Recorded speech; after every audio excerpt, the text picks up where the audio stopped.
Usap-usapan ngayon sa social media ang umano'y hindi pagiging boto ni Bella Padilla kay Paulo Avellino para kay Kim Chiu.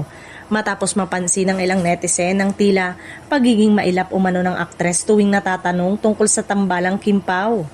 Bagamat walang direktang pahayag si Bella laban kay Paulo, marami ang nag-uugnay sa kanyang mga naging reaksyon at pananahimik sa ilang interviews at online interactions. Ayon sa ilang fans, napansin daw nila na mas madalas suportahan ni Bella ang personal growth at kasiyahan ni Kim kaysa sa love team nito kay Paulo. Dahil dito, nagsimula ang samot-saring espekulasyon na baka hindi umano sang-ayon si Bella sa pagiging malapit ni na Kim at Paulo. Gayunpaman, wala namang malinaw na ebidensyang nagpapatunay na may hindi pagkakaunawaan sa pagitan ni Bella at Paulo. May ilang namang netizen ang naniniwalang normal lamang ito bilang isang protective na kaibigan.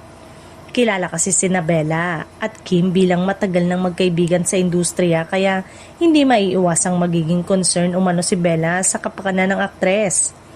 Para sa iba, baka gusto lamang ni Bella na siguraduhin magiging masaya at maayos ang sitwasyon ni Kim sa kabila ng mga intriga at pressure mula sa publiko. Samantala, patuloy namang pinakikilig ni na Kim Chiu at Paulo Avellino ang kanilang supporters dahil sa kanilang closeness at natural na chemistry sa harap at likod ng kamera.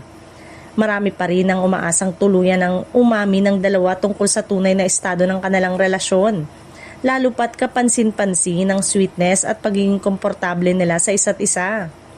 Sa kabila ng mga lumalabas na haka-haka, wala pang opisyal na kumpirmasyon mula kina Bella, Paulo o kay Kim Chiu tungkol sa isyong ito. Kaya naman marami ang naniniwalang baka simpleng obserbasyon lamang ito ng netizen na pinalaki sa social media.